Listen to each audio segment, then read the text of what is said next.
And someone said, you can't talk about happiness. Like, what is happiness? And people are never going to get happy and this and that. And then I realized, no, everybody wants happiness. You have to give people what they want, and what they want is happiness. So I'm going to share how to get there. Welcome back to the channel.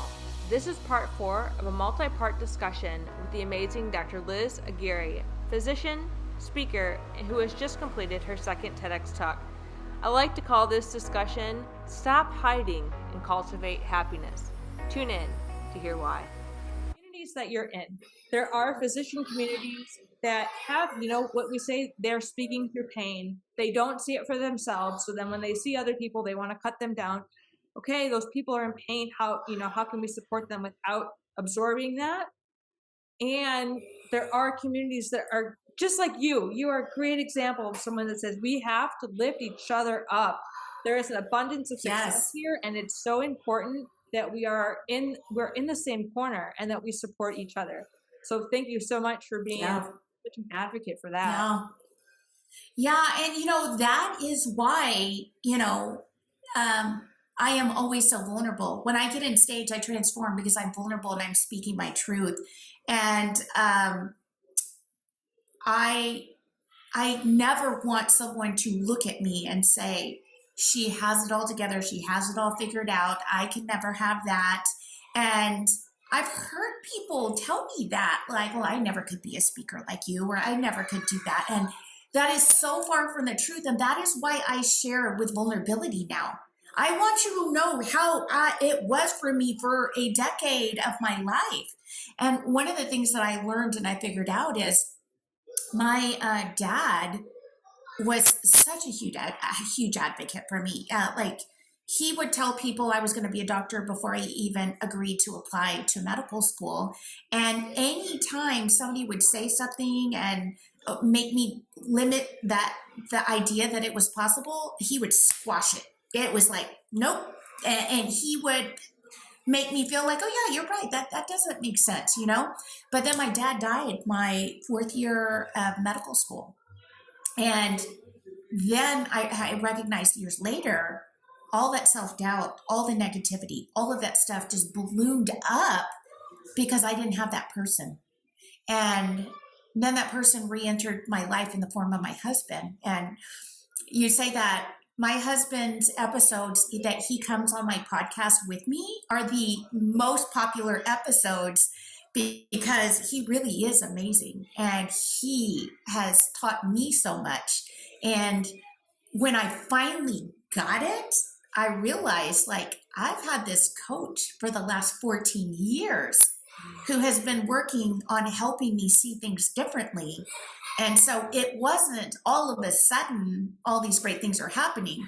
It was, this has been a seed that was replanted 14 years ago that my husband has worked on daily and watered and supported and offered and never got mad. And he used to tell me, you're going to love this. You're going to love my husband even more. He would always say, babe, you're coming with me.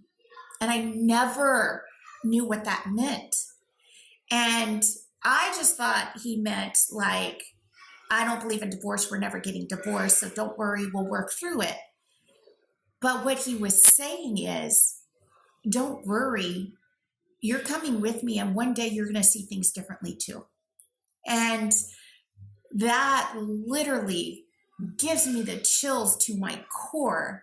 And again, another very emotional point for me, because he believed in me and he saw in me when I stopped believing. And I stopped believing when I no longer had my dad and my cheerleader and my support there. And so now not only do I have my husband, I've tapped into all these other networks where I meet great people like you that support and believe and know that it's possible. And coming from a place of vulnerability allows us to help other people to see what's possible too. And this is how I see you. You live it to give it. And I know, like, oh my gosh, I need to get her to come speak. What topics do you speak on?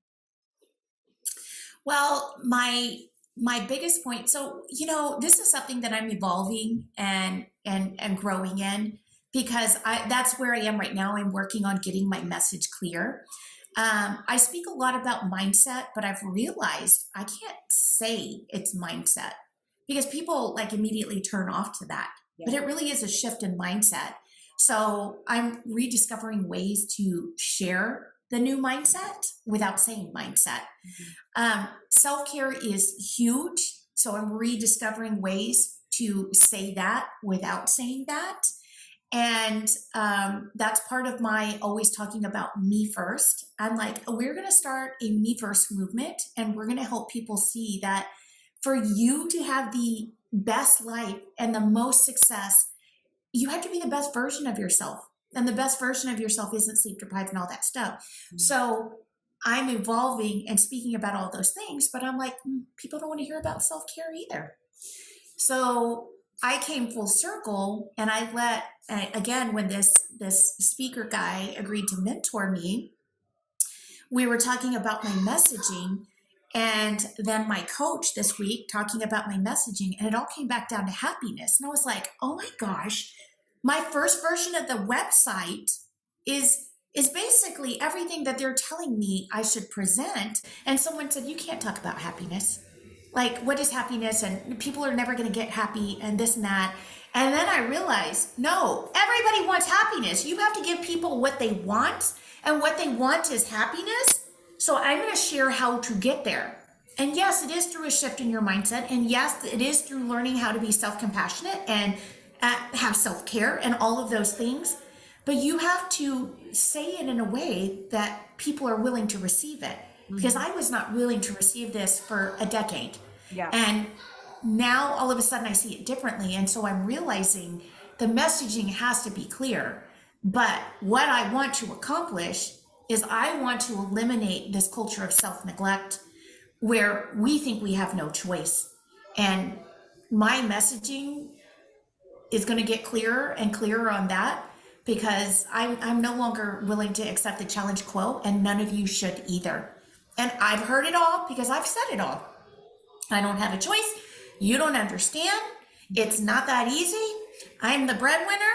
I know. I said all of those things. Here's something you're going to love, and all of you listening will love too. One of my really great friends was supposed to fly out to Manitou Springs and be there for me in my TED Talk. She called me the night before she was going to fly out, and she's working really long hours. And she basically told me that she's going to be in bed by midnight so that she can get up by 2 a.m. to drive the hour and a half to the airport and fly out. And don't worry, I'll sleep on the plane. I mean, I was just so like distressed in my mind. I was like, what if she dies on the way to the airport because she falls asleep? Oh, and she's fallen asleep before on the road. And she's called me. Do you think I have ADD? I can't focus. No, you need sleep. Do you think I have that? No, you need sleep. Well, what I'm going to ask my doctor, no, all that weight gain, you need sleep. You need to take care of yourself. You need to do this thing. But she would not hear me. And so here she is going to my TED Talk where I'm going to talk about all of this, and I'm afraid she's going to die on the road. And she calls me the next morning so upset because she missed her flight. She literally could not open her eyes, no matter how important it was. And she told me, don't worry, I do this all the time. And, it is what it is. And you don't understand. I don't have a choice. And what if I don't find this other job? And all the things. And what that did was led to a very powerful talk, because I deviated from my rehearsed talk, and I spoke from my heart. And I said, there was somebody special to me that was supposed to be here today. And she threw all of my words back in my face. I can't, you don't understand, I have no choice. All of those things that I used to tell my husband, she threw back in my face. And I was like, man, I need you to live stream, and I need you to hear my talk then. And she said, she was literally crying. She was like, I was crying, I was laughing. Another belief that's not true is I am not a funny person. And she's like, I was literally laughing and the next minute crying. So anyway, all that to say, having somebody else who can see things differently and help you through that is so important. And when they can identify themselves in you, because I think people Mm-hmm. forget, and if it isn't, when Tony Robbins speaks, I have a hard time with, you can't identify with somebody that's Tony Robbins. You can identify with someone that's in a very Yep. similar position of you at life and saying things. And I think that's where it hits. And even when people hear the TED Talk, it's when it lands for them in their life. And when I hear you say the Yep. words that are not accepted, it's because, everyone is hearing the system, the system, the system. When I was suicidal, it's because I thought I was trapped. It was because I thought I was trapped. The moment I released myself from believing that I was trapped and that I was a failure, it completely changed the trajectory of my thoughts. And that's why I have permission to pivot. And why, if you give yourself Mm-hmm. a pivot, you reduce the amount of suffering that you spend in the I cannot, I am trapped. Yes. And it gives you the hope Yes. you need, because when we are trapped, we know that suicide is going up and it's high. And, when I was a surgical resident, I Yeah. was previously, I had a dental degree, which is high suicide risk. I was in the military, I had anorexia, all those three things. And then you're in surgical training. Yeah. All of those things were high risk for suicide. And that becomes your message. So when you say sleep is important, I'm like, yes, I'm right behind that, because sleep deprivation is the number one factor that made me almost take my life. When I could sleep just enough, those thoughts could creep in, I could have them, and I can maintain them. The moment that you're sleep deprived lowers your coping skills and your ability to think rationally. Yeah, absolutely true. And like that makes me think back, like again, our fears that drive things. If I have a sleepless night now, or my kids are sick, or I don't get to bed till late, I go to Pilates in the morning at 6 a.m. And if you miss Pilates, it's one of those studios where you get charged $15. The old me would have been like, I don't care how tired I am, I'm not paying $15 to not go to Pilates. And now I'm like, well, I guess I'm not going to Pilates now, and I guess I'm paying $15 for my sleep, because my sleep becomes the most important thing to me. And just recognizing that when I'm doing that for myself, man, I can accomplish way more, and I can do so much more, and I can be more present, and I can be all those things when I'm taking care of myself. And so that's why, again, like, I've right there at the sweet spot where I'm recognizing how I need to share my message so that people can see themselves in me and get it and say, yeah, I'm going to start doing things differently. And you know what? Maybe, just maybe, I can do this for myself, and I'm going to start believing differently. And, planting those seeds for me, like, and being able to do that, I just, I'll never stop using my voice. Now I know that, like, I'll never stop using my voice, because that, I told you, my husband heard my talk a million times, and he, at my talk, still got really emotional multiple times throughout. And he was like, that is not how you've practiced at home. And I was like, well, because when I'm on stage, I transform. I transform to something else, where it's no longer about me or rehearsing or memorizing, or it becomes about my message and helping people. And when you're no longer there for you and you're there for the people you serve, it's transformational. But to get there, I have to come first. I have to. So if I don't do all the things I need to do for me, I can never do that for other people. So Wow. I think that was a really important takeaway to end on, because we have, such a great time together today. And I know this is just the beginning. I could ask you and talk to you for like 18 more years, still not be done. So I appreciate, but before we sign off for today, are there any last messages that you want to provide to the audience? just really hiding who I was the biggest waste of time. You're always going to be you. And when you start being true to who you are, that's when the happiness starts coming. Because all of the other time you're putting on a front, you're feeling like you don't have a choice, you're living out of fear, you're imagining the worst case scenario. all the other times it's all about that. So of course you'll never have happiness, because the thing that you really want, you're not going after. And you do that when you're in hiding. You think, what if I'm found out, and what if I'm not good enough, and what, all that garbage.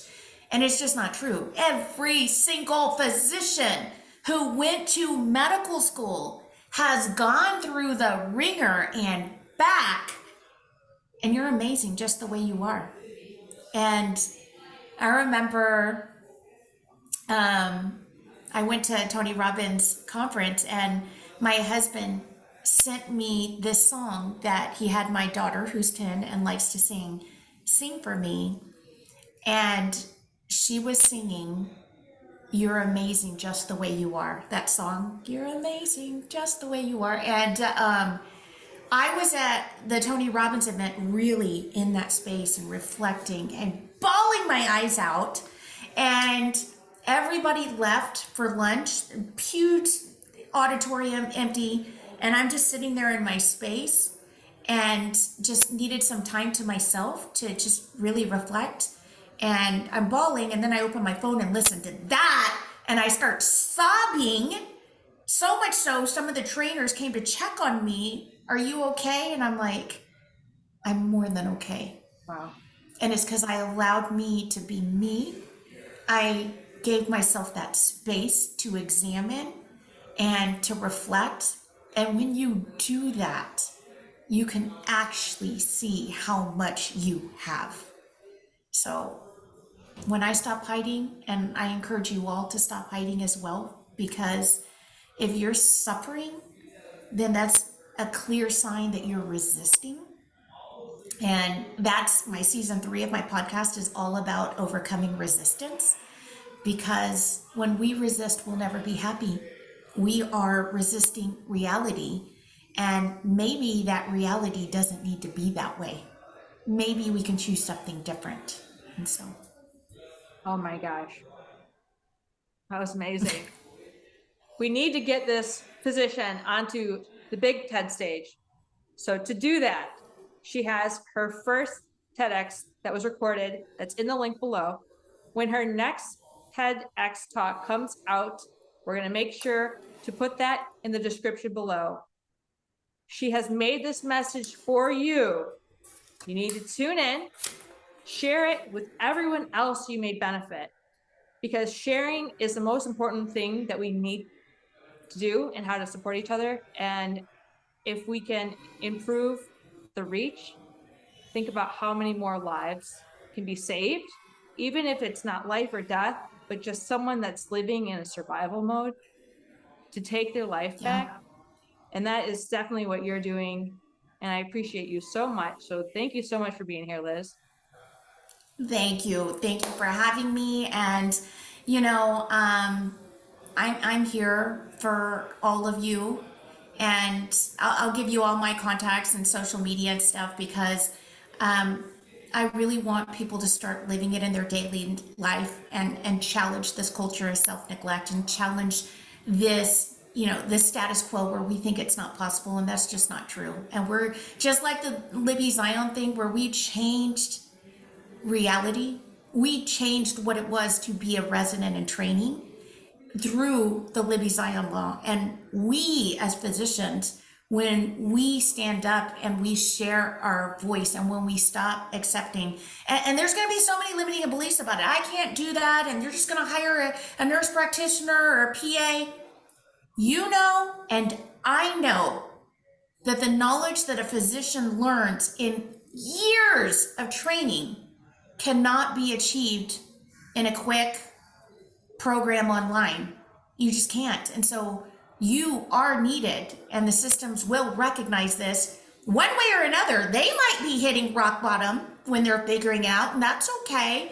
But just know that your value is there, and it will be seen. And so all that to say, please connect, please reach out. If you have any questions, I have a lot of people who reach out individually. You made me think. I'm going to start keeping track of these questions so that I can share those things. And we can do another episode for any follow-up questions that come, or any, limiting beliefs you need us to help you get over. We will help you, because Jillian's been there, Liz has been there, many other physicians have. And when we help each other and lift each other up, then we all can have happiness. It's not limited, and it is possible. And there's a lot of proof out there now, and we're going to continue proving it. So thanks for having me. Yeah, absolutely. And everyone needs to put their question and their comments below. And I love to say we are strong, but we are stronger together. So thank you so much to everyone Absolutely. for tuning in. And thank you again, Liz. Till next time.